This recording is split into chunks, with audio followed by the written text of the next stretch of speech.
Welcome to the Pop of Color Late Night Show, where we talk about the music business in bright and colorful ways. I'm your host, Clara Charron. I run Pop of Color, the music business blog, and this is my little video show that premieres Monday nights at 9 p.m. Eastern Standard Time. For those of you who are new here, welcome. For those of you who are returning, welcome back. I am so excited to have you all here tonight. So you can tell I have had an amazing last 3 weeks, and I hope you all have an amazing next couple days when you get to see this video and put the plans into action. I have a special guest here tonight from indie band coach in California, Leonard Patterson, and we have freebies for you. Please check the link in the video description to get your hands on some digital freebies as well.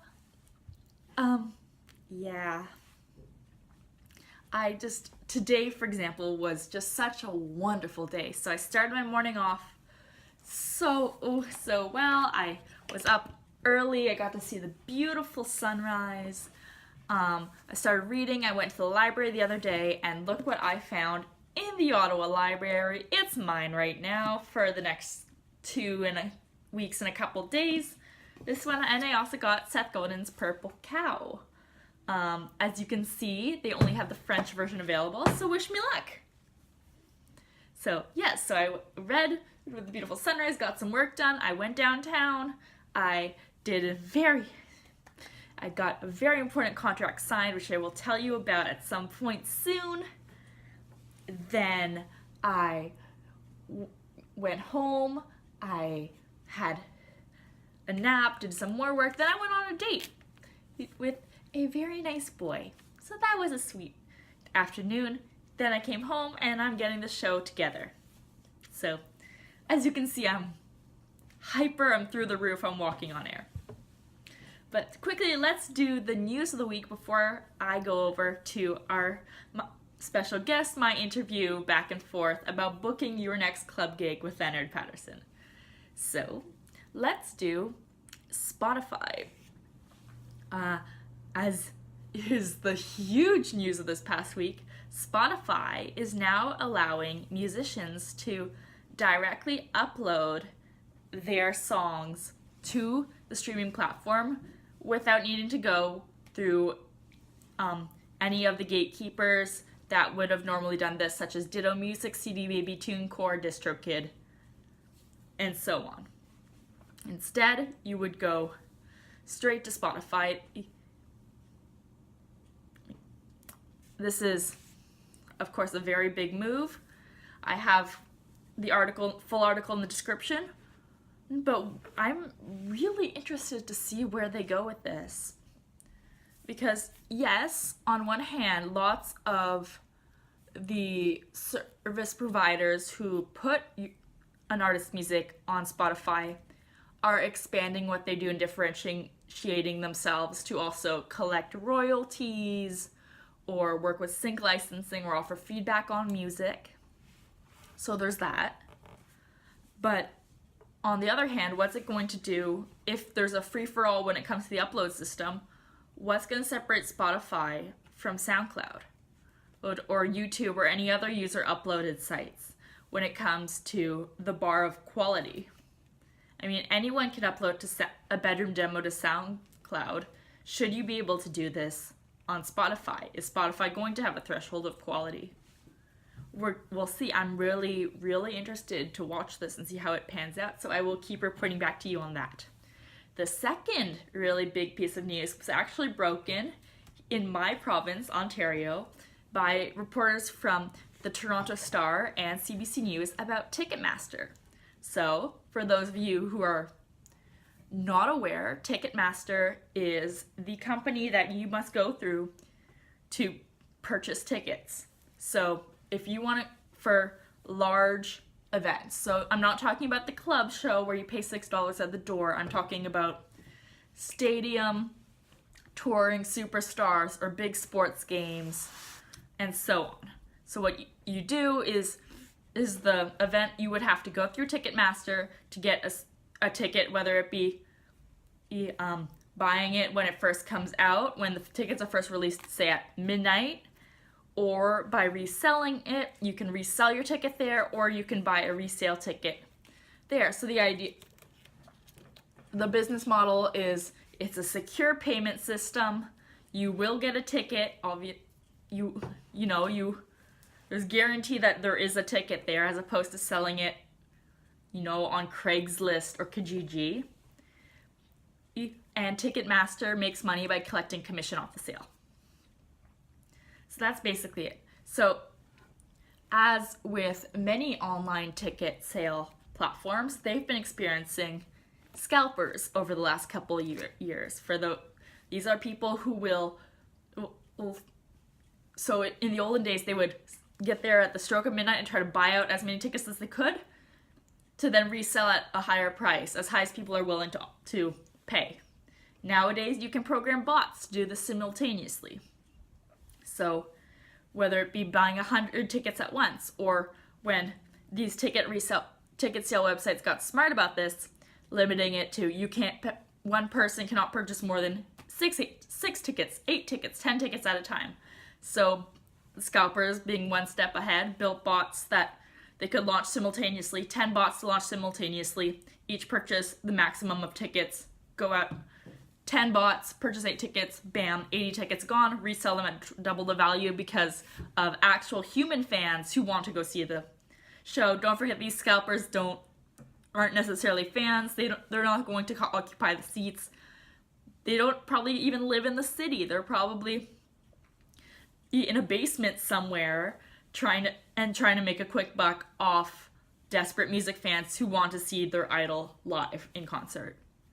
So what happened with Ticketmaster is the big scoop that was broken this week is that not only have they been turning a blind eye to scalpers, they've been, how do I put this? Okay, so so when Ticketmaster originally sells the ticket, they get commission. No, let me try to explain it better. Okay. So artist's ticket goes on sale, sells to scalper, Ticketmaster is the in-betweener, they get a commission. Scalper ups the price, sells to actual fan, Ticketmaster also gets a commission. So they're turning a blind eye for the purpose of double dipping on their commissions, because the higher a scalper can sell the ticket for, the more money they get on the sale. And not only are they aware of this, but they're just looking the other way because it makes them money. So I have a link to that article, I have that scoop in the description of this video. You all should look at the descriptions of my videos more often, because there's always some good stuff, and I know you aren't clicking the links as much as you should be, because I've got some freebies, and I would like you all to take as much advantage of those as possible. So that was the big scoop with Ticketmaster, who are currently facing a class action lawsuit for this. My guest tonight is Indie Band Coach's co-founder, Leonard Patterson, and we are going to be talking about booking your next club gig. So please stay tuned for this back and forth we've got that we pre-recorded. Get out your notebooks at this time, and have a great week. Be good to each other. Stay colorful. So he is the co-founder of Indie Band Coach, based in California, and he gave me this really awesome shirt. Everyone, this is Leonard Patterson. Thank you, Clara. Thank you so much for having me. And can you hear me okay? Do I sound okay? I can hear you great. Awesome. Everyone, let me know in the comments if you can hear him all right. Yeah. Well, yeah, thank you so much. It's been a pleasure to get a chance to just work with you and, just have you give feedback on my courses and stuff like that. But I absolutely love the, late night talk show. It's awesome, and I tune in every chance I get. So yeah, if you guys have not seen the show yet, if this is your first time, there is gold in them. There are heels. She's got a lot of different topics that you cover. So this is great. So I'm just happy to be a part of this. So thank you. If you're new, welcome. I'm so glad you're tuning in on this episode because I'm really excited about this one too. Thank you. Wanting to have Leonard on my show for quite a long time because he has this what he's going to be talking about today is worth its weight in gold. I swear. I was telling him this right before we started filming it. Thank you.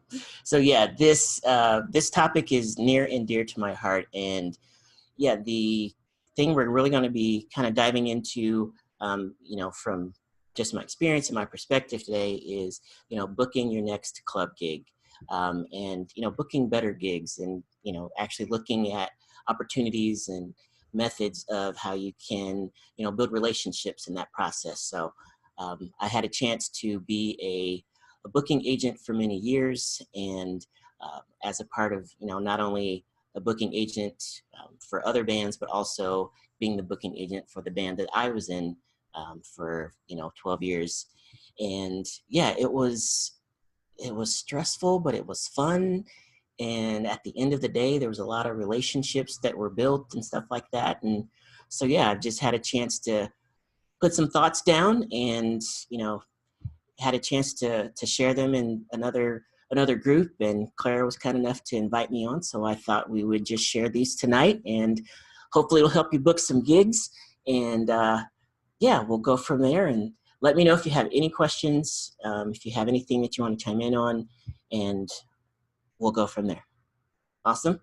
So just real quick, depending on, and there's a lot of musicians out there that might not have gigs or might not perform out or things like that, but you are in the right place if you are currently performing out, or if you're wanting to perform at clubs and like break into the club scene, or if you're already out and you want to increase your fans at your shows, or if by chance you want to approach a booking agent or someone to book shows for you, you are in the right place. We've got some great tips and some great insight that can help you do that. So,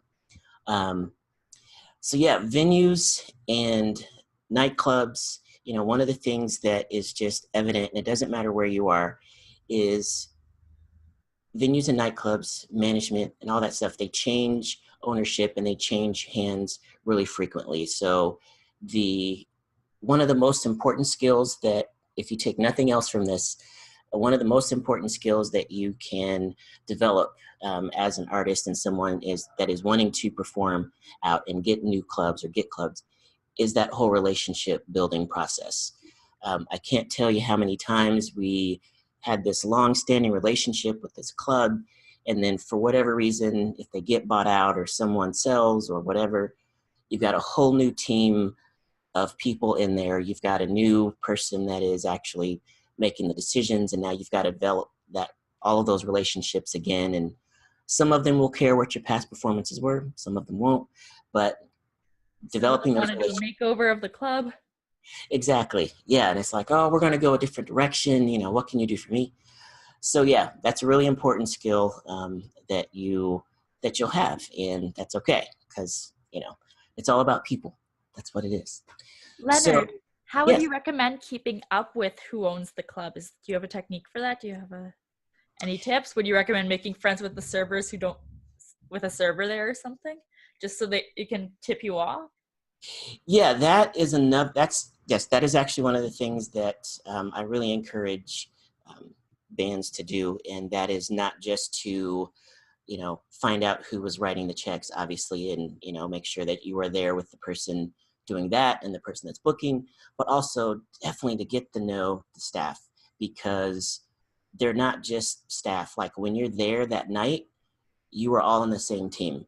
So the bartenders, the wait staff, the kitchen staff, whoever it is, if you've got people that that can be your unofficial, cheerleaders, all of that stuff does mean a lot, because they're going to be the ones that are going to be bringing up your name in the, store meetings in the afternoon on Sundays and things like that. That's not the purpose of why you want to get to know them. You want to develop relationships so that you can all be more profitable together.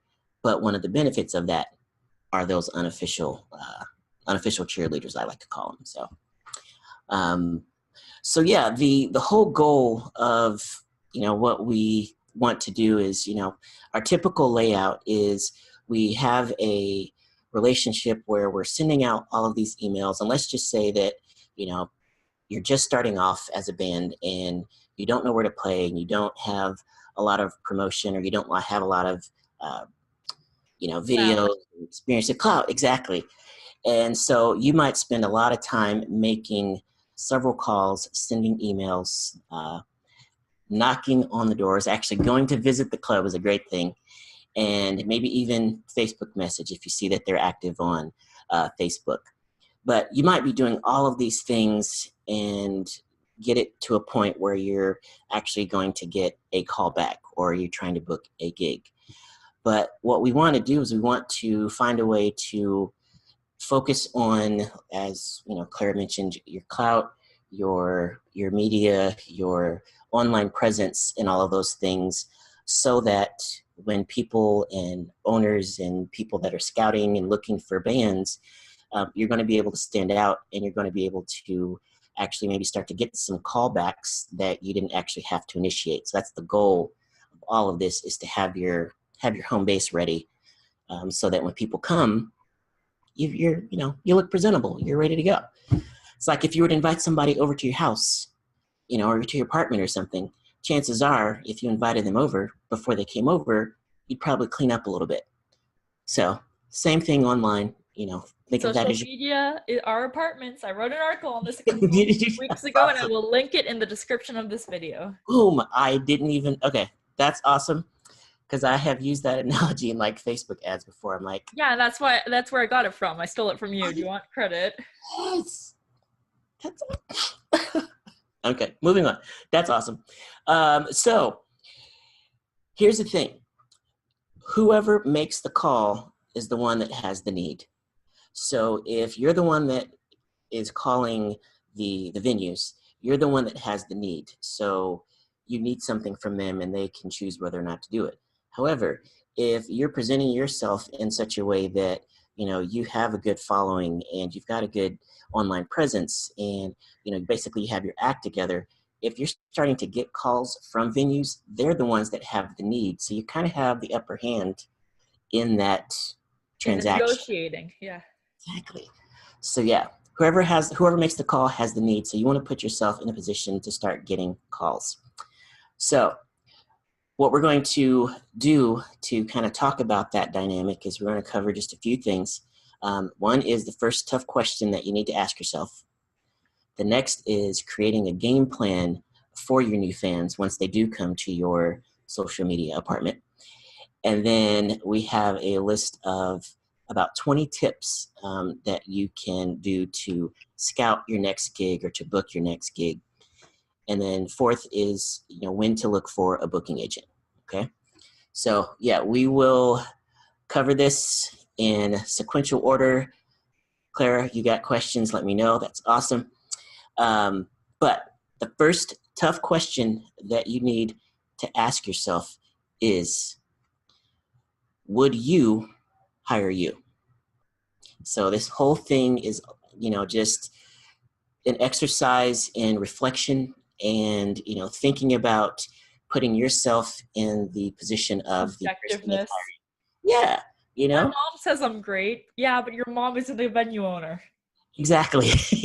What would you do if you were the one that was sitting at the, at the table in the back room, and you're looking at your spreadsheets and you're looking at, hey, this is how much we have coming in. This is how much I have to make.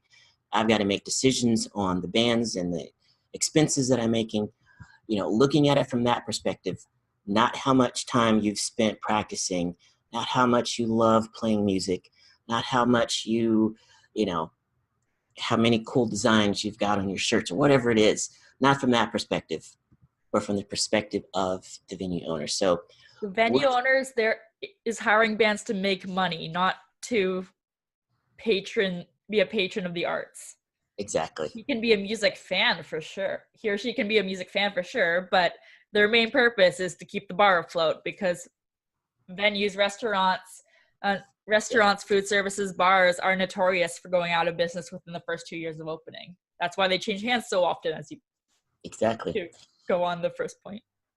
Which is a great question too. It's like, how many, let us know in the comments, have you either heard of or experienced bars or clubs in your area that have closed down?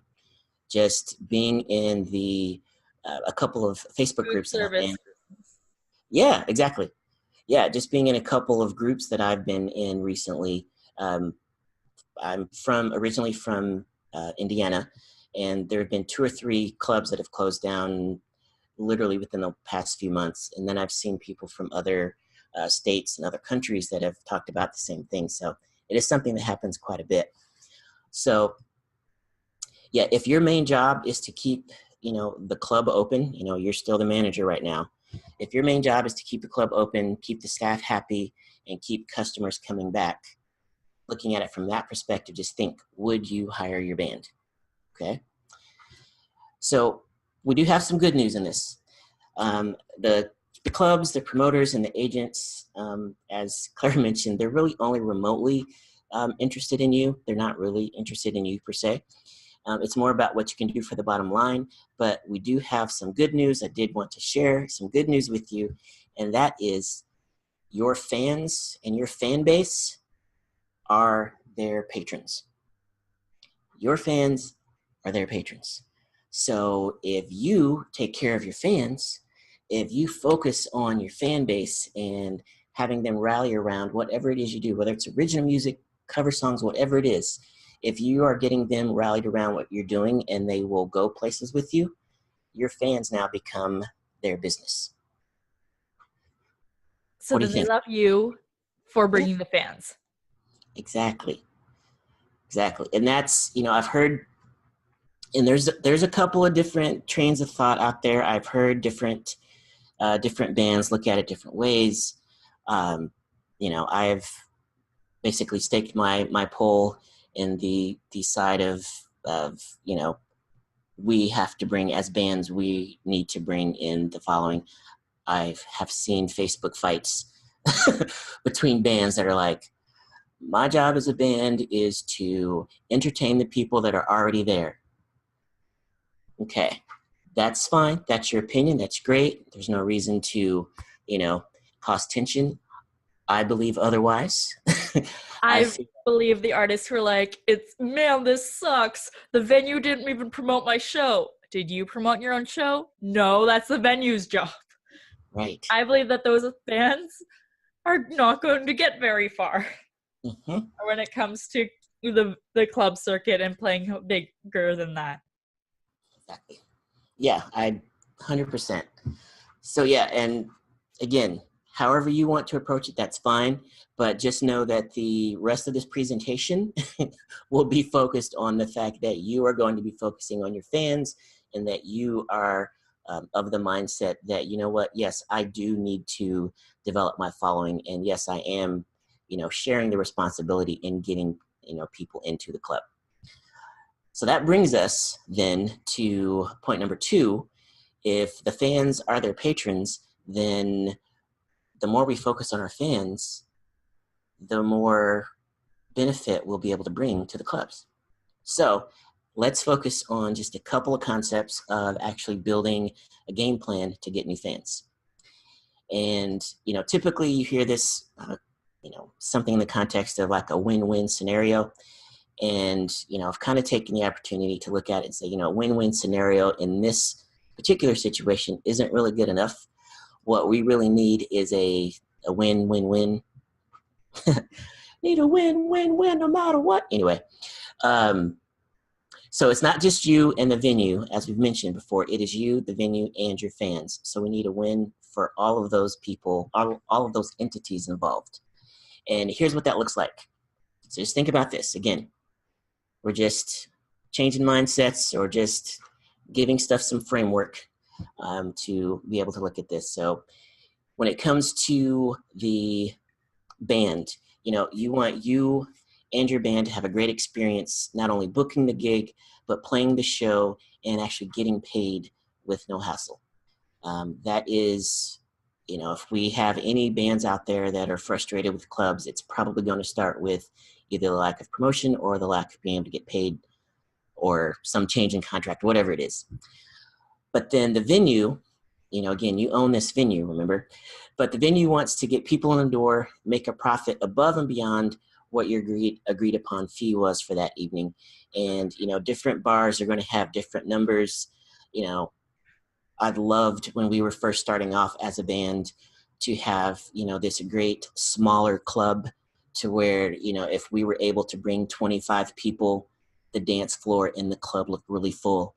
That's a win. I don't care if your club is, really small and it's only 7 people. If it looks and feels like you've done a great job for that venue, they're not going to care either. So think about that if you're just starting off. Maybe don't shoot and aim for the largest Stadium. clubs. Yeah, it's like, oh yeah, let me try and book this gig at this one place that's got A Hard Rock Cafe. city. Yeah, One of those like notoriously big ones.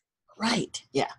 So that was something cool. So that's the band, that's the venue, and then the fans. Your fans want to have an awesome experience, and both from the venue's service and the ability to enjoy your show. Now, the band I was in with my wife, we were the lead singers, and we were a dance band, and that was what we focused on. And we did release a couple of original actual CDs during that. We started off as an original band, but then we started playing covers to pay for those original CDs. And then over the course of our thing, we ended up just being focused on covers because it paid really well. Now, we were able to be full-time musicians doing that, but the point of all this is to say that our scope of our show was all about being a dance band, and we played several different genres, but it was all dance oriented. Most of the time, and we didn't get it a lot, but anytime that we got any negative feedback from our fans, it wasn't about our show. It wasn't about our songs. It wasn't about, anything having to do with us. It was actually the fact that we had conditioned them to the point that they were expecting to come and dance. And if I messed up and we didn't actually book a place that had a great dance floor or an environment, or if it wasn't big enough for people to actually dance, that's what the email is about. That's what they message us about. It's like, hey, we came to your show, but, the dance floor, it really wasn't that great, or the service. We did that, but the service wasn't that great. It took us a long time to get a beer. So, again, we took that, like that was some of the most, serious feedback that we got, because like, okay, if our fans aren't happy, we need to either make sure that we are able to address that with the club next time, or we're either not going to play there that often, or we're just going to like look for someplace else. And that was, one of the things that we did to really take focus on our fans. And to do that, now to focus on your fans and to like build a system of getting new fans into your ecosystem, we had a, kind of a 3-part system that we used, and we've seen this done with other bands and some of the bands that I work with now and I still book for, I've, basically kind of instilled kind of this process in there. And there's other ways to do it, but, there's so many different social media sites out there. There's so many different places that you can be, but you really want to focus on where you should be and what you can do well and what you can do consistently and effectively. So this is not necessarily what I'm telling you to do. I'm just saying this is how we were able to do and build our fan base effectively. Okay. So, and Clara's got some great articles on this too, by the way, but our, our actual little ecosystem consisted of 3 things. It was social media, which primarily was Facebook, an email list, and then gig cards at our live shows. And I'll tell you what each of those little pieces was. So on social media, what we would do is we did focus on things like obviously promoting our shows and things like that, but we were very conscious of using social media as a way to let people get to know us. And so we would obviously wish happy birthday to everybody. We would post some things that were not specifically related to, our show coming up or something like that, but just kind of giving people an opportunity to get to know us. We might hop on a holiday or something like that and stuff like that. So we use social media as a way for folks to get to know us, in addition to obviously promoting, and it's a whole nother gamut of posting on social media. But one of the most consistent things that we did is that we always took pictures at our shows, and instead of making it pictures of us, we focused on pictures of the fans. And so if the dance floor was full, we would take a picture and have people, if there was a song that came up that had people throwing their hands in the air, that's when we took our pictures. So yeah, just side note, never take a picture of an empty dance floor, just saying. If you do, and if you have some in your Facebook, go destroy those right now. Yes, get them out of there. But yeah, we would post pictures of our shows like the next day after the show. And it was just an opportunity for us to extend the night and to extend the fun.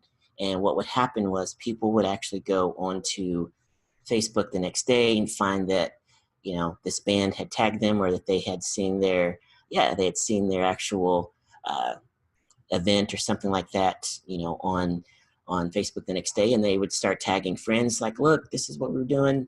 And so all of that is, we use social media to make our fans the stars of the show. That was the gist of it. And we would also do that with private events. We would also do that at weddings. I can't tell you how many brides and grooms would message us after email and say, oh my gosh, I loved your album of pictures that you guys did.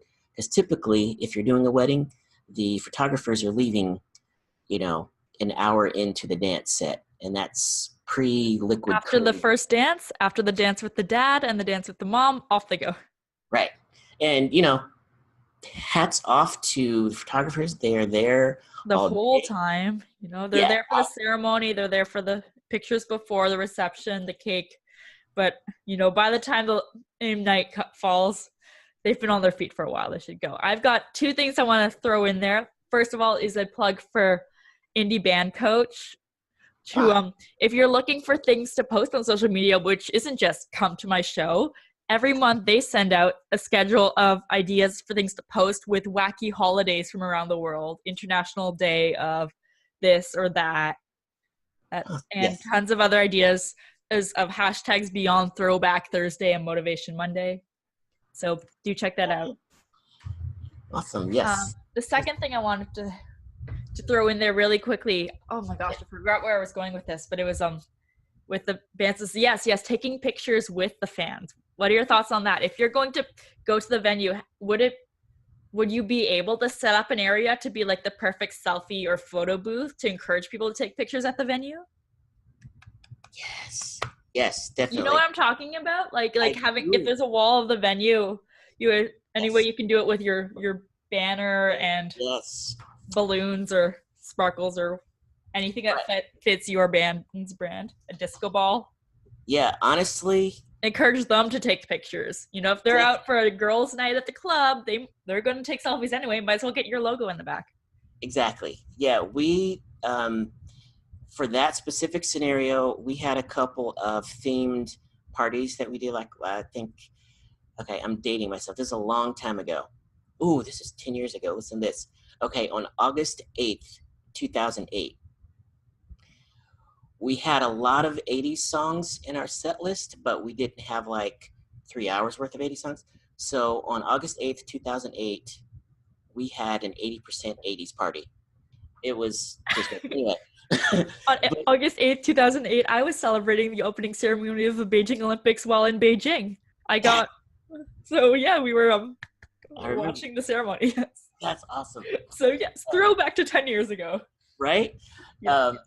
But that night we actually not only got fully dressed up in 80s gear and had a costume contest, but we took it back to 80s prom style, and we made a big backdrop that was 80s and had our name on it and had 80s night, and we basically set up our own fake photo booth at the club that night.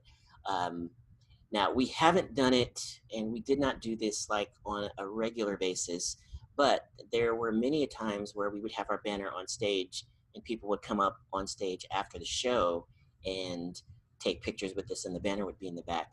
But that is a great idea, Clara, to, if you do have like a small banner, or you can make one or something like that, to have a place in the club that's like off to the side where people could be, maybe your merch table or next to your merch table. Yes, so you can take a picture with your new t-shirt. Yes, and the, you know. And if you are manning the merch booth after the set, hug your fans, get that on camera.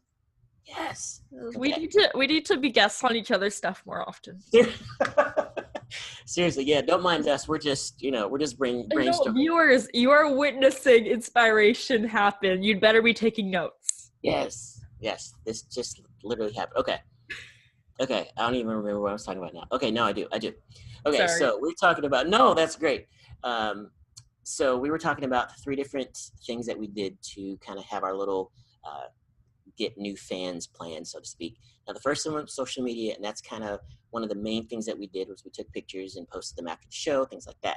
The second thing that we did at the shows is we actually had gig cards or postcards at every show that listed our upcoming gigs.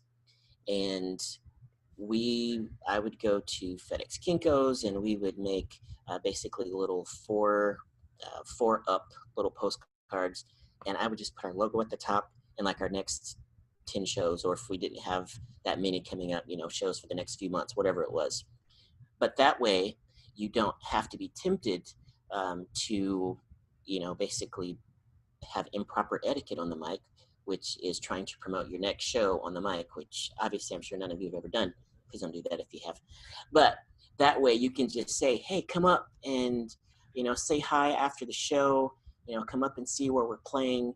And, you can hand them cards, and we would always make them on fluorescent, card stock. So they were a little bit durable, but you could also see them in any kind of a dark kind of club. That was just, black light. Right. But yeah, we would have those cards, and not only would we, kind of hand them out at the end of the show, but people would come up when they were on the dance floor. And it was just, honestly, this came from having to answer the question, where are you guys playing next? 50 times. So it's like, you know what? Maybe they let you take something home. Plus, there was an opportunity for us to get our logo into their hands and take it back to wherever they were going to go back to. And so you're on top of mind when they're making their plans. And yeah, it was actually that whole thing that kind of started our little slogan that we had. And we started talking about, or like putting this on our socials and stuff, but it's like basically plan your weekends at livingproofmusic.com. That was our website. So it was like, hey, got a weekend coming up? Yeah, take a look at our calendar. So plan your weekends there. But we'd have that on the gig card. And the few times that we would have the opportunity or did not have cards with us for whatever reason we run out, we got to the point after a few years where we actually conditioned people so well that they were going to be available, that I'd have people come up after the show like, dude, where's your cards? Like, what's up? I'm like, oh, okay, so you guys are really used to those. Awesome. Sorry about tonight. Pavlov's bell, conditioning your fans. Seriously. Don't you have the little fluorescent cards? Oh, sorry, babe, sorry. Flash. My bad. Right. No. Ring the bell. Right. So yeah, we would have those at our shows, and we would find that those would really help with repeat customers and repeat fans at shows, because they wouldn't have to be on social media. They wouldn't have to see a gig posted or whatever. They already knew because they've got this. And I had people say that, they called them their refrigerator cards, because they would get up and put them on a magnet on the refrigerator. Some people said, oh yeah, I post this at work, so when Friday comes, I just look to see where you guys are going to be. And, so find a way to get your logo, your dates, your website, whatever, in people's hands. It could be merch. It could be cool stuff. And you've done a lot of cool stuff on merch, Clara. But yeah, that's just an opportunity to kind of get your info in front of them. I think the tangible element makes it super special too, because I'm thinking back 20, 30 years ago, everyone, if you got everyone got a bunch of physical mail in their mailbox, lots of it junk, but then emails were exciting. But nowadays, everyone gets junky emails, but when you get physical stuff, it's exciting. Right. So, Yeah. No, that's a like, I great. find I'll actually look through a home hardware flyer or Mhm. something just because I never get physical mail. Right. It's like, So I oh, think look. just having that physical thing to put on your refrigerator adds a little bit of like special, like I'll look this over before I toss in the recycling Right. kind of thing that Yeah, maybe an email wouldn't quite have. exactly. Which is an awesome segue because that was the third way is we have the social media, we have our postcards at the shows, but then we also were very, very diligent on having an email list. And, social media was kind of like our daily thing. The live shows were kind of like our weekly thing. And then our email list was, our monthly thing, sometimes more than once a month if we had special things coming up or just wanted to make sure that we gave people, good advance notice. But yeah, we would have, in addition to our cards, they would be sitting next to our clipboard for our email list.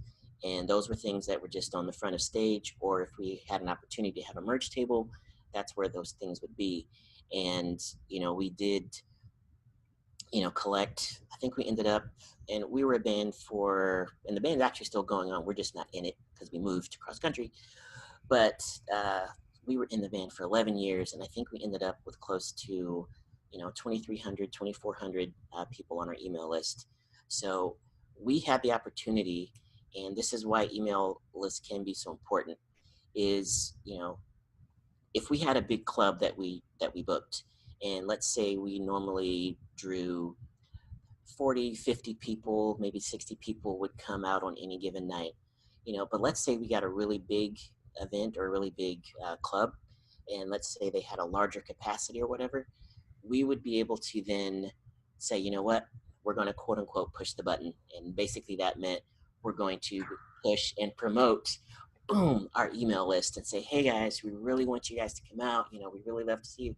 Hey, we're going to be doing this, this, and this here. We'd love to have you out. Take the stress off your week. Come check us out. So if we needed to focus that, and that's really one of the things too that we did, is we didn't email people a lot. We didn't promote a whole ton. It was more of an information, hey, here's what we got coming up. But we had the opportunity to quote unquote press that button and have people show up when we asked them to, and it's because we took care of them online and offline, and we built that relationship. So social media, posting shows on Facebook, posting pictures on Facebook after your gig, tagging people, getting to know them, live shows, giving opportunities for them to know where you're going to be, and actually going in and using that card. And I really found with that postcard after the shows, it was a great conversation starter. You see a table with balloons on it or something like that. It's a great conversation starter. Hey, thanks so much for coming out. We'd love to see you guys again. You're handing them a card and it's not something awkward, which led to a lot of photos and conversations and bookings actually, because we were able to have just a little bit of an in. But then the email list too is something where it's just kind of like that third realm of opportunity to make a personal contact with someone. So Direct. They might not see your tweet, but but they're more likely to see your email. exactly. You Yeah. briefly mentioned the table with balloons. Can you really expand on that? Because I remember really loving that when you told me about it. Which one was that? The table with balloons. Oh. You just mentioned it briefly, but I want you to expand on this because this is solid diamond. So the Solid diamond table, chunk within this gold. just layers just coming up. So yeah, If you walk into a club and you see a yes, table with balloons, that don't means someone's ignore. celebrating something. Exactly. That is that's just free, that's just free gold. I know we've said gold a lot in this conversation, but that's what it is. That's This just is free a gold. free opportunity to go up and talk to them. They're Yes. there. They're celebrating something. Maybe it's an anniversary, a birthday party, Yeah. graduation. Go up. Hey, congratulations. What's the occasion? You Yes. know, Who is the lucky. the honoree, or who's the birthday person, or whoever that is. Yeah, take that opportunity to find out, Whose what special day is this? exactly. Who are you celebrating tonight? You know. Right, and we did that quite a bit, and like that were honestly that was some of the most fun nights that we had, is because you have an opportunity now to bridge the gap between you and the audience. So you're finding out who the guest of honor is, you're finding out whose day it is, whatever, and find out what kind of music they like or what kind of things they like, because these folks are here and you'll find this out whether or not they came because of you or if they just happen to be there because it doesn't matter, because what you're going to be able to do now is make sure that they want to see you again. I'm Clara. I'm with the band tonight. In honor of your birthday, do you have any particular requests? Yes, exactly. Bam, instant memory made there, fan there. Exactly. Do you want us to sing happy birthday to you? Right, exactly. Get the whole club singing happy birthday with people who can actually keep a tune. Right. Yeah, and we would invite people on stage, obviously, and that's just a great opportunity. Like, hey, come up on stage, we'll sing to you, and then who else has a birthday tonight? And sometimes I would joke and say, okay, show of hands, who has a birthday this year? Yeah, everybody. Anyway, so well, birthdays are kind of an annual thing. Right. Oh, that's so me. So yeah, that's the don't ignore the balloons in the room. That is just free advertising. Don't ignore the balloons in the room. That should be a song. Or microphone. Right. So yeah, that is a great opportunity to bridge the gap between you and the audience, and use that throughout the night. Here's let's raise one up for Clara. It's her birthday tonight. What? Yeah, da, da, da. Have them come up on stage, have their friends come up and take pictures of her on stage with you, all that kind of stuff. So, well, yes, I totally forgot about that. I'm glad you brought that up. So, speaking of clubs and being at clubs, I wanted to kind of wrap this up and think about 21 tips, or actually about 20 tips to help you book the right gigs. And this is all about things that you can do to find clubs that you can play and find the right clubs for you to play, and kind of piggyback off of some things that are already out there, so that you're going to be setting yourself up for success, the venue, and the fans. Remember the win-win-win. So I'm going to go through this list. Clara, if you think of anything, stop me. But okay. Yeah. So when you are scouting a new club, here's some places to look that you might not think to look, or maybe you have. In fact, if you have some things that you do already, put them in the comments below. Let us know. We're all for helping each other out. No ego here. No. Except my cat, but she's a creature of her own. Please. So check out musicians and bands that are like yours. And you're have a similar level of emerging to famous too. Yes, exactly. Like, I sound just like Taylor Swift. Quick, let me call up the football stadium. Right. Yeah. Let me see where she's playing. No. Yeah. Local to your scene or in your area or your region, whatever, however. And of your size and clout and Facebook follower number. Yeah. So scope their calendar for club leads.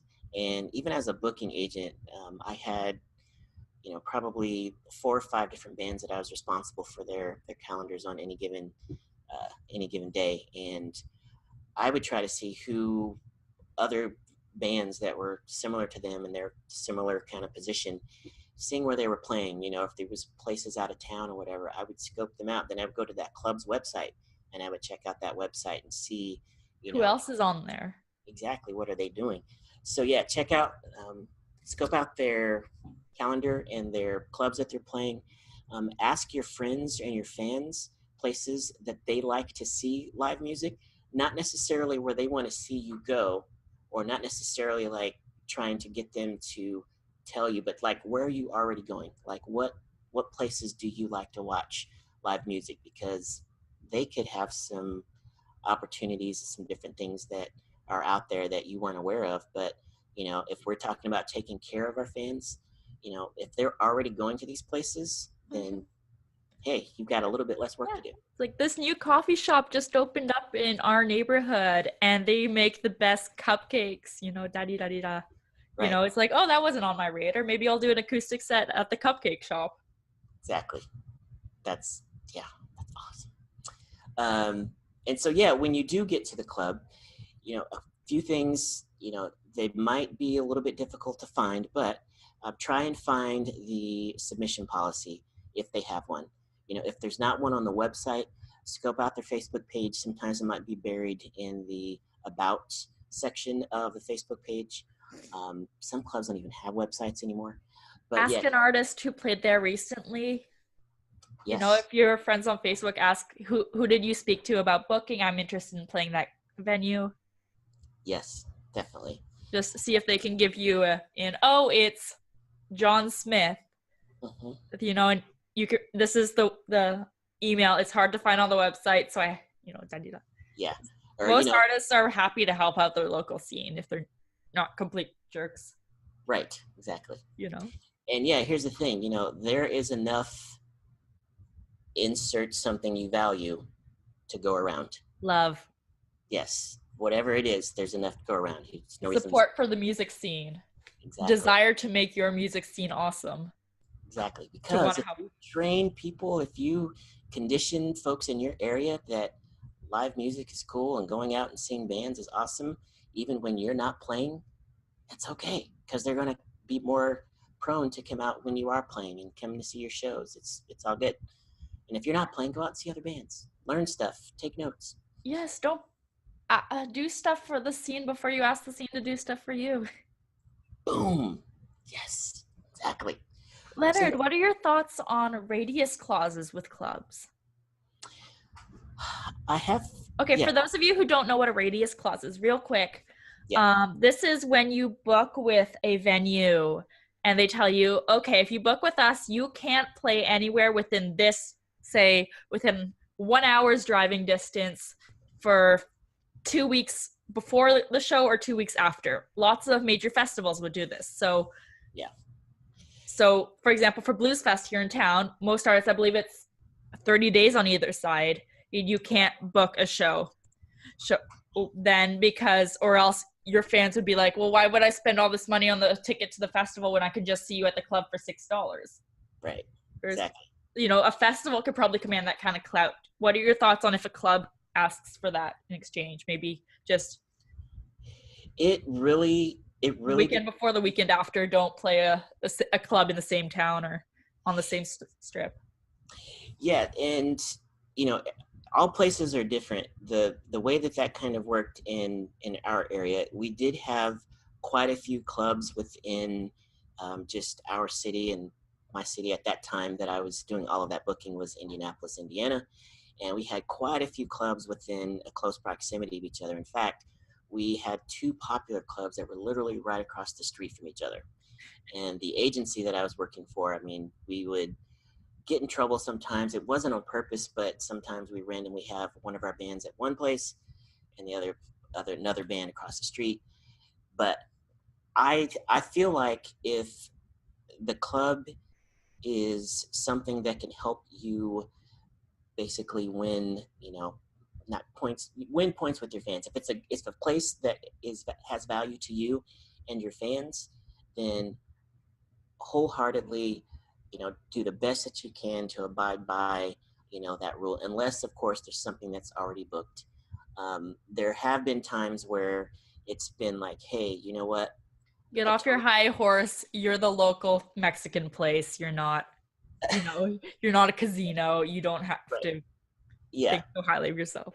Yeah, it's really, it's 100% venue dependent. And, at the same time, if you do have the opportunity to, abide by the rules, and if it's not putting you in, any kind of a bind, of course you might, look at opportunities that might be around there. But for the most part, if it's a venue that doesn't have that much clout, then yeah, the typical thing that we'd hear would be, hey, it'd be great if it wasn't the weekend before or the weekend after, which if you think about it as a band, unless you're just rolling in fans, you probably don't want to do that anyway, because you're going to be splitting your audience anyway.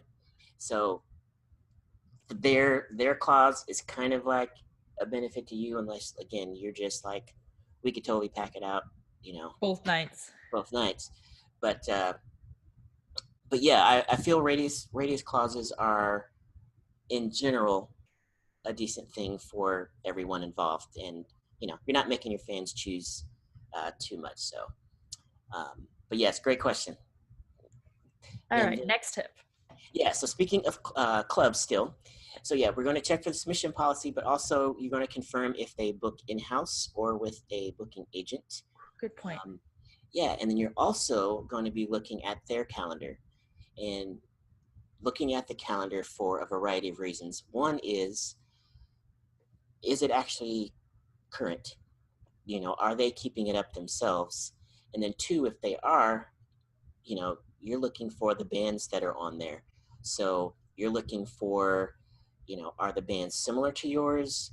Are there, higher end or, different types of bands or something like that, that are on there. So you're just kind of scoping out, okay, here's their, here's their meal plan, so to speak. Here's the things that they are typically booking, Here's their menu.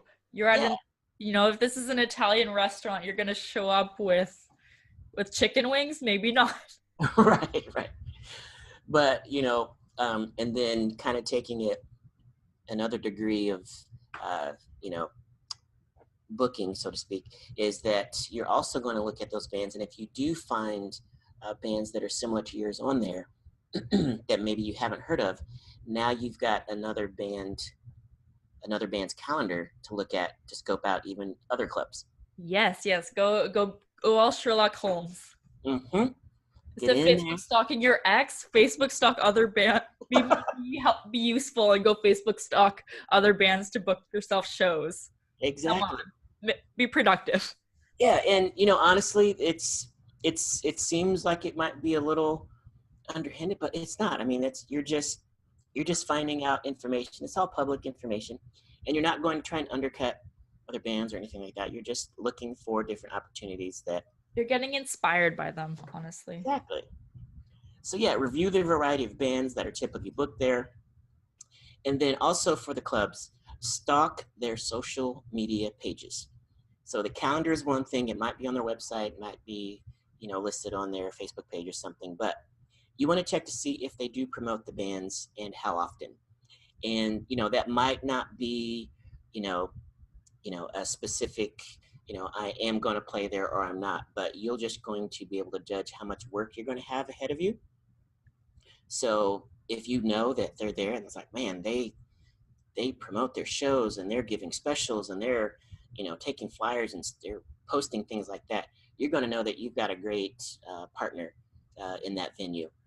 If you don't see anything, but they're like, oh, we're a music venue, and you don't see any music on their page, still could be a great place to play. It could still be, a great opportunity of place that your fans would love. You're just going to have to know that you're going to have to literally do all the promotion.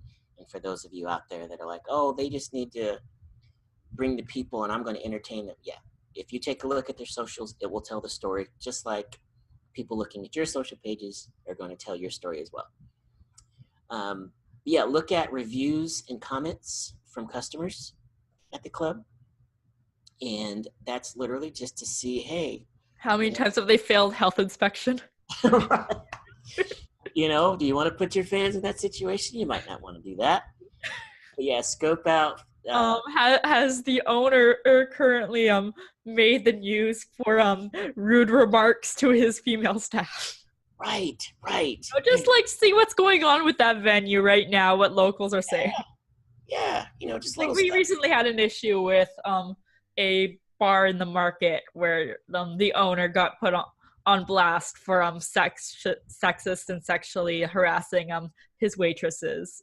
It's like so lots of bands declare loudly they're never going to play there again, and show support and to protest, as well as booking agents are like, we're never going to book there again, to show their support.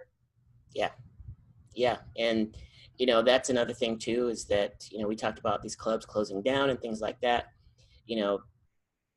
If there's bands that have been wronged by a club or something like that, if you see stuff like, oh man, hey, I've played this place and have yet to get paid or whatever. I know I mentioned before, depending on what you see on their social media sites, that may not be a do or die kind of a thing. If you see anything on a venue's page, any bands or people, staff complaining about not getting paid, don't try to book a show there. Just run. Yeah, just run unless you see something that also says, "Hey, new management, things are great." Just Under new management, code for we're clean up time. exactly. Now, we talked about visiting their website. We talked about visiting their social media. But one of the best things that you can do, and Clara mentioned this earlier, is to actually visit the club. And I would highly encourage you to visit the club on the night that there's a band, because that's the, that's the energy that you want to really assess, and that's the environment that you really want to take notes on. Going to that club for lunch on a Wednesday afternoon, unless you're doing Wednesday afternoon shows, probably isn't going to be the same effect, the same type of energy and the same people and all that stuff as the Friday and Saturday night, shows. But yeah, get a feel for the atmosphere, the experience, and, look at it from your fans' point of view. As we mentioned before, some of the complaints we got were from fans not being able to dance or the service or whatever. And speaking of service, another thing is to sample the food and the menu and the drinks. So like get something to eat, if you're there with your band, and we did this even before we started our band officially, but we went out to several clubs and like all got different things and checked out the band and just sat as a group and did stuff. And we had a lot of information about that club before ever actually going and actually asking to play there. So, and then bonus, if you do have the show coming up and you're looking to promote it, you can be like, hey, this dish is really good, or their margaritas are the best in town. The drummer really, loves them or something, because you tasted them beforehand, so you can plug their food, plug their drinks. Mm-hmm. I mean, another tip you want to make sure is with your fan base, make sure you invite fans who are going to order more than water, because don't forget if you want the venues to invite you back, they need to make money. They're there to make money, whether it be people paying for the door fee and then preferably drinks and food. So you want fans to come and buy drinks or buy food. Exactly. Yeah, one of the don't just have a bunch of cheapskate fans. That's what I'm trying to say. Yeah. If they're not the drinking alcohol type, then try to make sure you promote the heck out of the nacho baskets. Right, exactly. That's what I was going to say. Is like if we had, a lot of times our shows were at restaurants, and if that's the case, don't be afraid to say, hey, come for dinner and dancing or whatever it is, but encourage people to come, a couple hours. Spend money on more than just your merch table. Exactly. And yeah, one of the things that we did, and this is a cool little promotional thing that you could do that could not only help build your fan base, but also get a little bit more partnership with the venue. But real quick, one of the things that we did was we would go to a club ahead of time and see if they had any type of, free appetizer cards or something like that they would not mind giving to us, the band, so that we could help promote our show. And what we would do is we would say, kind of the week of the event, we didn't have it go on too long, but the week of the event, we would say, hey, for those of you that are planning, and we had a good idea that there were going to be people there, so this isn't the first thing that we did. We would have promoted the show, created an event, but then the week of the show, we was like, hey, we worked with Britain Tavern, and we've got a couple of, free appetizers that we want to give away. Comment below to let us know that you're coming, or tag Britain Tavern in a post and let us know you're coming, and then we're going to pick a winner from the comments, and then you'll be able to pick up your free appetizer when you get to the club at, it'll be available at 7 p.m. whatever at night. So we had people commenting on the post saying they're going to the show. So you got people telling other people that they're going to the show, which is and really... Facebook's algorithm goes, ooh, something exciting here. Open it up to the newsfeed. Yeah, and a little bit of contest, obviously, to it. So people are tagging themselves or tagging the venue and things like that. And we got a chance to give away some free appetizers, and people would go and pick up the stuff. And obviously, not obviously, but more often than not, people are going to buy more or get more than just that one appetizer. So that was the cool thing, because we're If they invite a friend, well, why don't they, like, exactly. that's pretty awful for a date for me to bring a boy over and I get the free appetizer and he gets nothing. Like, Right. well, I'll buy him an But yeah, appetizer. yeah, we got a party of 5, and we're all going to split this one free appetizer. Is that bad? We're this one thing of garlic bread Right. and have water. Exactly. But yeah, Support the local scene. so yeah, that was just one thing that we did that was kind of a social media contest that translated to getting people to the club, and then telling other people online that they were coming to the club. So What about custom drinks? ooh, I don't know if that can get complicated with clubs, but for example, my brand color is a very striking shade of turquoise. I know they have that dye kind of color because I've seen cocktails with it. Why not try to, yeah, like a Sprite with a shot of like turquoise dye in it and like make that the drink of the evening? yes. I was actually talking with And like call it something like the shot of color instead of the pop of color. yeah, and if you have a band or someone in your band, or if you have some type of theme or whatever that could translate over to a cocktail, maybe it's just, maybe it's something that they already make, but for that night, it's going to Call be, it something else and give $1 off. yeah. And, maybe you have drink tickets or something like that, whatever, and maybe they can win those or something during the night. So again, don't mind us. We're just brainstorming. I've got one more thing on the alcohol I want to bring up. Yes. William Shakespeare, back in the Globe Theater, he also got paid a cut of the alcohol sales. So the reason many of his plays have drinking songs or drinking references is so that he could convince the people who are watching the show to go to the old ale tent, pick up some drinks during the show, so that he could line his park. Yeah. So see, maybe if the venue won't let you're having issues with the venue paying you or your cover fees, see if you can ask for a cut of alcohol sales. If you play to a drinking crowd. Yes, that is a great like option and opportunity. What I've typically seen is like there'll be, a cut of the door plus a percentage of sales after a certain number is made.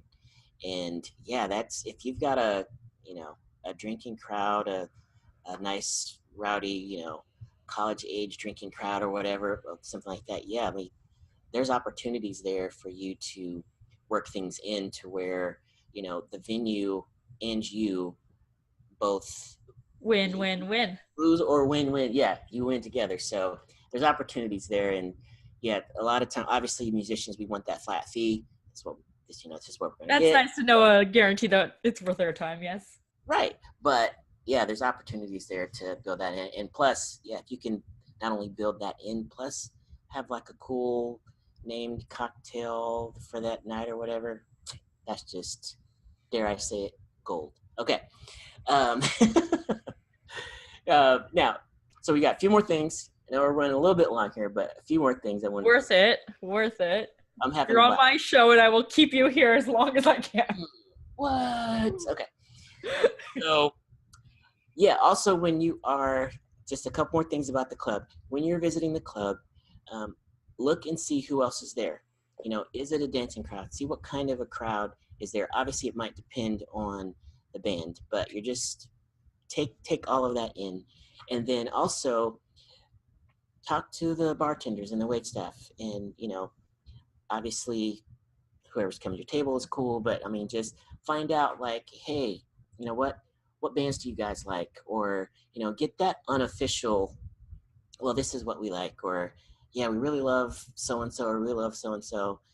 Maybe you can have, and I shouldn't say maybe, but a lot of times some of the intel that we gathered were from the people that were really behind the scenes telling us, hey, yeah, we really like this band.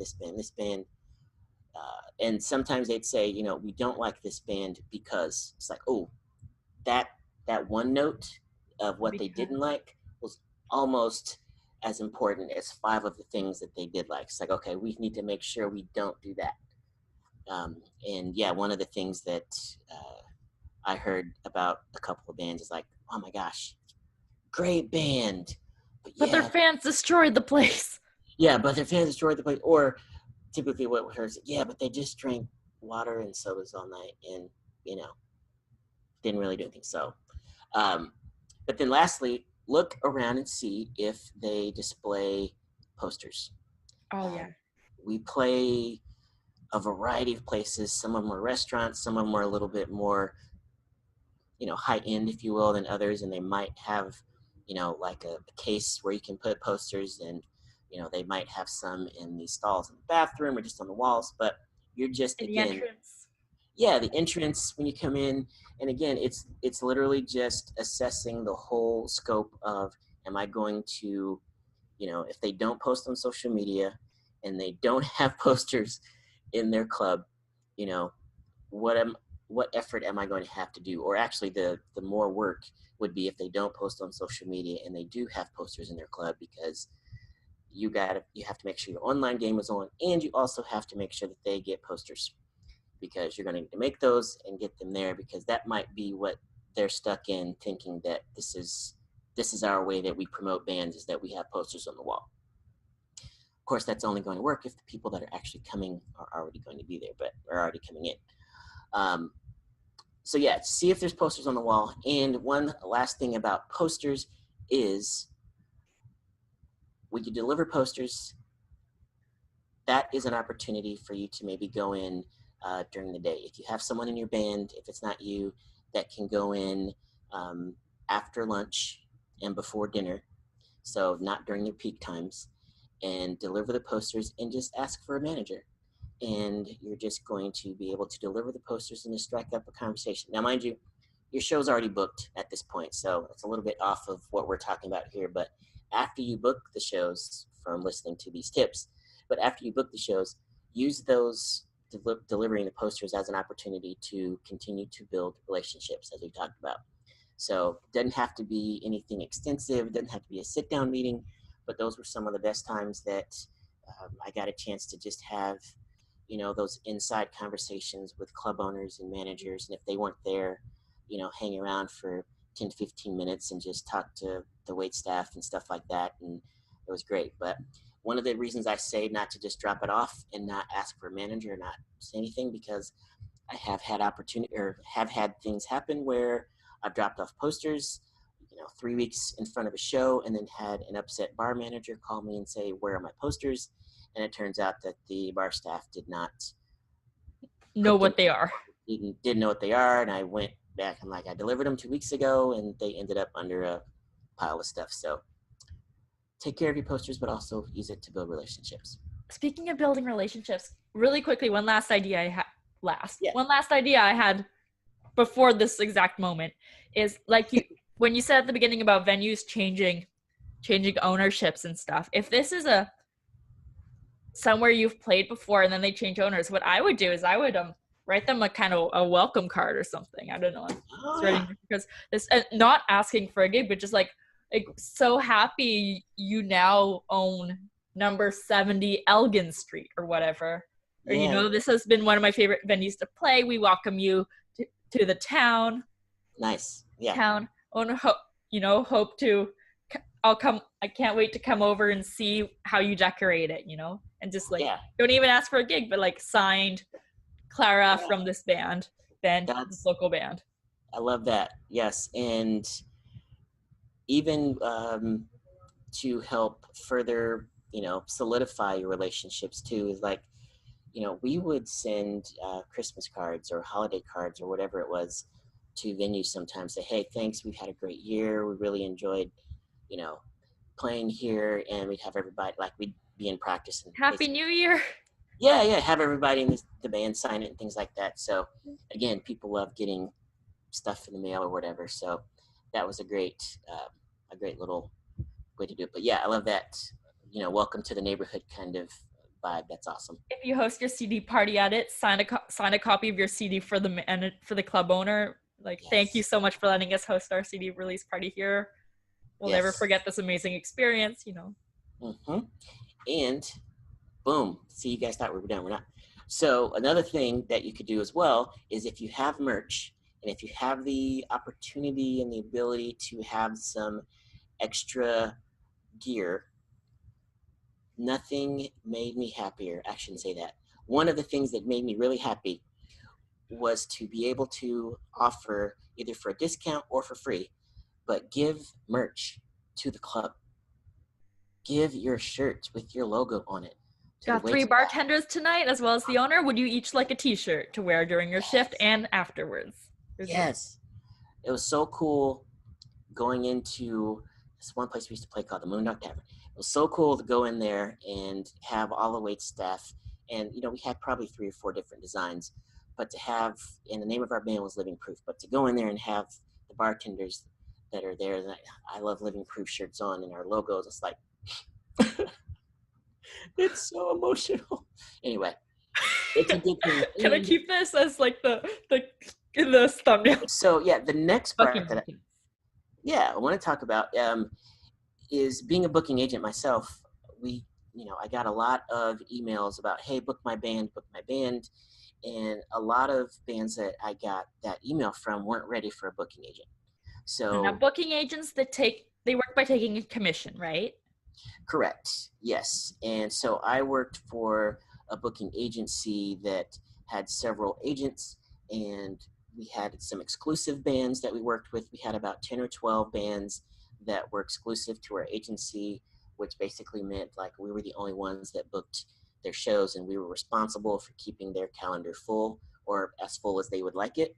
And then if opportunities came in that either our bands were not available for or didn't fit that, we worked with hundreds of bands in our city and around the region where we would then go and it's like, hey, we don't have one of our bands that's available, but we've got access to all these others. So with that in mind, we would get, it's almost like some of the bands thought of us as like a record label.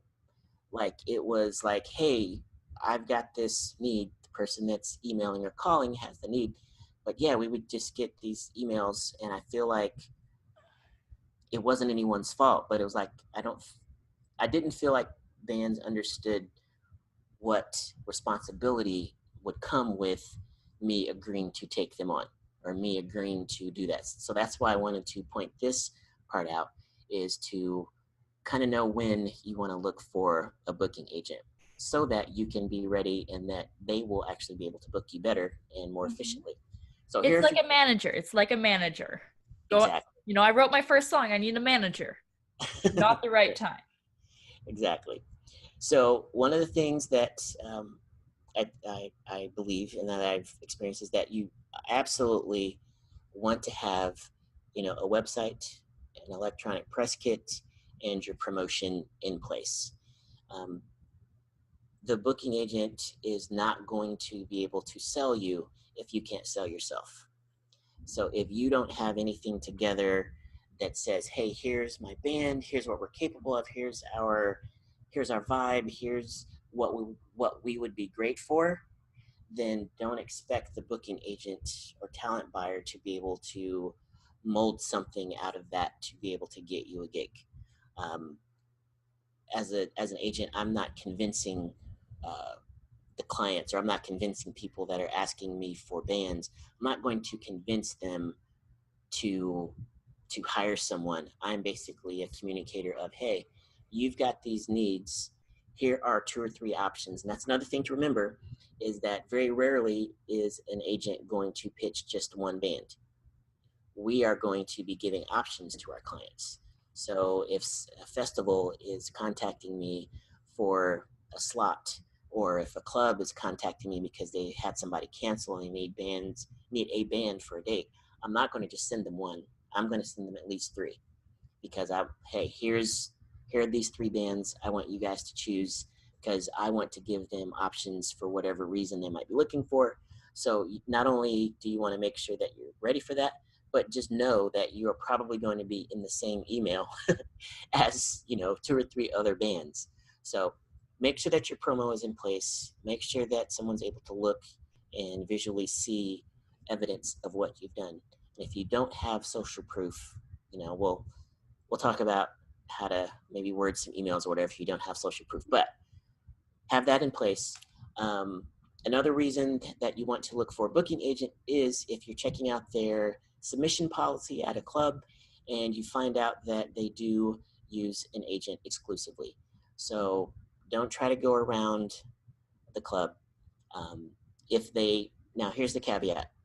If you approach a club and ask them about dates there and they're like, sure, here are some dates, and then you find out later that they have a booking agent, try your best to find out if it's an exclusive relationship. And if you're really on your game, you can actually use that as a tool to maybe help further your relationship. Here's the example. You're at a club, or you go to a club, you book a gig, or you get interest in booking a gig, and you find out later that in some way, shape, or form, they actually have a relationship with a booking agency. And you're like, oh, well, I didn't have to go around the booking agency. Your first thought might be, cool, let me go ahead and just book this gig because I'll get a better commission. I won't have to pay commission to an agency. However, think about the potential of clout that you would be able to have with that booking agency if you were to say, hey, I booked this gig with this club. They just told me, or I just found out that you guys booked dates there. How would you like me to handle this? I don't want to step on any toes. And you come across as really mature as well, and really, what's the right word? Not empathetic, yes, conscientious, but yes. also like you understand how this business works and you care about. Yes. You have that leadership in your scene where you want to make sure everyone gets their fair shot. Exactly. And I think that makes you look good in the longer run than losing out on 10% of whatever you're making that night. Exactly. Yeah. And that, honestly, as an agent, that's respect, Yeah, it's respect, and you're respecting. Right there, they're building your respect points. Right. Yeah, and if karma. there is, again, now think about it in a way that, you are going to want to make sure that, if you're able to get 5 gigs and then you go to the agency and you're able to do this, and they're like, well, we can only get you 2. It's like, well, you still have, some clout and some opportunity there because you have the chips because you've already booked the gig. So you don't want to just go in and say, hey, here, do whatever, but just approach it in such a way that you're being conscious of the fact that, hey, I'm not trying to go around you. This is what I was able to negotiate. Is this something that we can work together on? Because I want to make sure that, your relationship with the club is cool. Because guess what? When you go to an agency with that mind frame, you are actually, or that mindset, you're going to be setting yourself up for future gigs that you would have probably not had the opportunity because you've already done them right, and you didn't even have to. So think about that.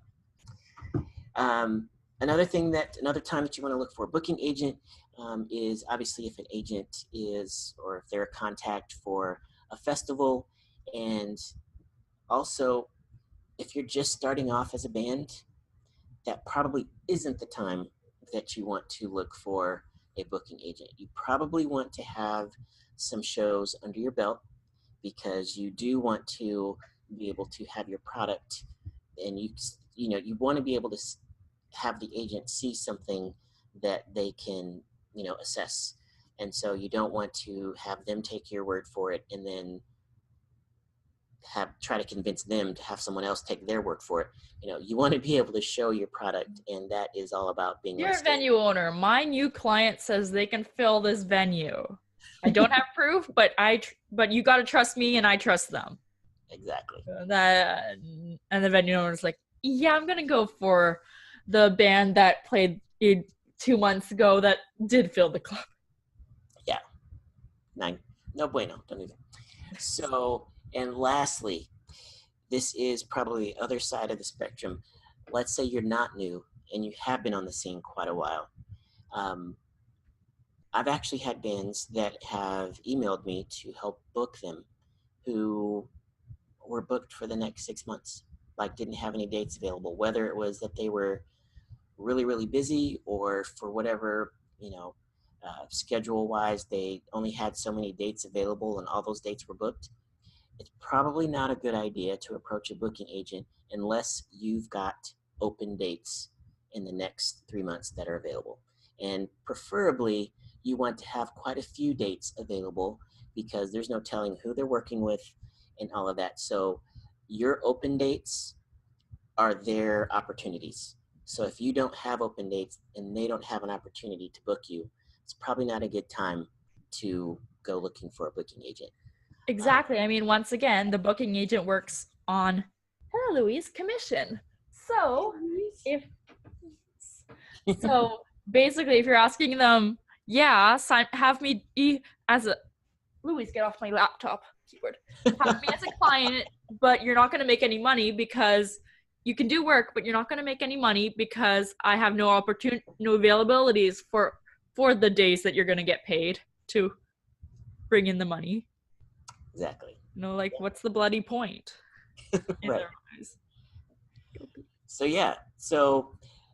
that is kind of the last point I wanted to make about that. But yeah, that is just looking for, when you might want to look for a booking agent. But yeah, just remember that booking agents aren't really going to be convincing clients and clubs of anything. They are there to present your band and present yourself, things like that. So again, as we talked about with fans and the social media apartment, like, you want to take care of your home base first, so that when people come, whether it's either to book you or to just to kind of assess your thing, like, you want to make sure that you've got your social media presence and your online presence on point before you do that. So, but yeah, now last thing is a couple websites I want to tell you about. And these websites, one is for festivals, one is for gigs. Actually, they do have festivals on there too, but check out festivalnet.com. And I've had some pretty decent success with that website. And it's basically just, I think it is international, but it's really a really huge database of festivals. And yeah, I'm pretty sure it's international. But check that out because it's got all the contact information. There's a free subscription you can do, but there's also a paid subscription. And I think like the highest subscription is like $89 like a year or something like that. But you get a lot of that's US dollars. US dollars. Yes. My people who are not using US dollars. My bad. Yeah. So translate that or transpose that. But yeah, it's got a lot of great festivals and content. $1 Canadian, 75 US cents currently.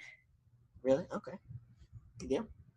And then Indie on the Move. I've heard good things about them.